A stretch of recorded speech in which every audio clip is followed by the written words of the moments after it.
মাছের গায়ে যে কারণে হলুদ লাগানো হয় বিবাহিত জীবন শুরু করার আগে ছেলেদের এবং মেয়েদেরকে ঠিক একই কারণে হলুদ মাখানো হয়।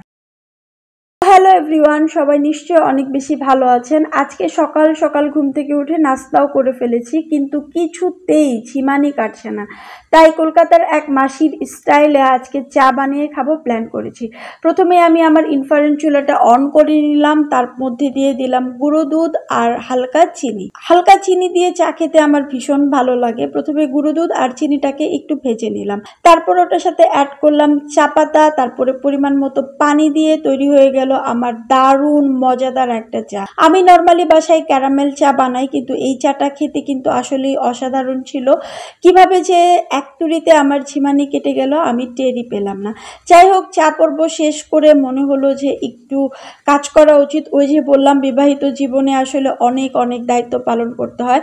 আজকে মনে হলো যে একটু গাছগুলোকে যত্ন নিব, আমার ইনডোর প্ল্যান্টগুলোর কথা বলছিলাম আর কি। তাই প্রথমে একটু গাছগুলোকে পানি দিলাম। যখন আমি গাছগুলোর একটু যত্ন করছিলাম, ছেলে এসে বলল যে মা দাও, আমি তোমার গাছের মরা পাতাগুলো কেটে দিই।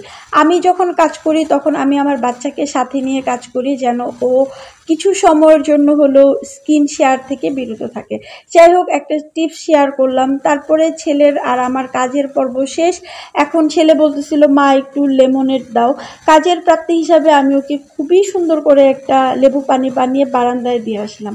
এখন যেহেতু অনেক আগে নাস্তা খেয়েছি, তাই একটু ক্ষুধা লাগছিল, তাই ভাবলাম যে আজকে আমি ভাইরাল ড্রাগন ফল দিয়ে একটা ভর্তা বানিয়ে খেয়ে ভাইরাল হয়ে যাব। তাই প্রথমে আগে 2টা ড্রাগন ফল নিয়ে নিলাম। প্রতিদিনই একই রকম ভাবে এই ফলটা খেতে একদম বিরক্ত লাগছিল, তাই ভর্তা বানানোর প্ল্যান করেছি। প্রথমে ড্রাগনটা কেটে নিলাম, তার মধ্যে অ্যাড করলাম লেবুর রস, চিলি ফ্লেক্স আর চিনি, লবণ। তারপর একটু মাখাচেকা করে এটা নিয়ে চলে গেলাম বারান্দায় গিয়ে আমার লোক দেখতে দেখতে খেতে কিন্তু ভীষণ ভালো লাগে। বারান্দায় গিয়ে একটা অসাধারণ ড্রাগন মাখা খেয়ে মনে হলো যে এখন তো আমাকে একটু রান্না করতে হবে। আমার আজকে বেশ কিছু রান্না করা আছে, খুব একটা কষ্ট হবে না। তাই প্রথমে আমি একটু ডাল ভুনা করব, হাতে মাখা চচ্চড়ি যেটাকে বলে। তাই প্রথমে আগে ডাল ধুয়ে নিলাম, ওটার সাথে দিয়ে দিলাম পেঁয়াজ, কাঁচামরিচ আর যা যা মশলা লাগে আর কি। হাতে মেখে ভালো করে পানি দিয়ে চুলায় বসিয়ে দিলাম। তারপরে মাছ কাটার পালা। যাই হোক, আমি সরপুঁটি মাছ আজকে ফ্রাই করব, তাই প্রথমে সরপুঁটি মাছ নামিয়ে নিলাম। মাছগুলো খুবই ফ্রেশ ছিল, এর আগের দিন এনেছিলাম, ভেজে খাওয়া হয়নি। তাই ভাবলাম যে আমি আর ছেলে মাছ ভেজে খেয়ে ফেলি, তাই মাছ নামিয়ে নিলাম। মাছ কাটা কিন্তু আমার কাছে খুব একটা কঠিন কাজ মনে হয় না, যেহেতু দায়িত্বের গল্প চলেই এসেছে। আস্তে আস্তে আসলে সবকিছু করতে পারাটা শিখে গেছি আর কি।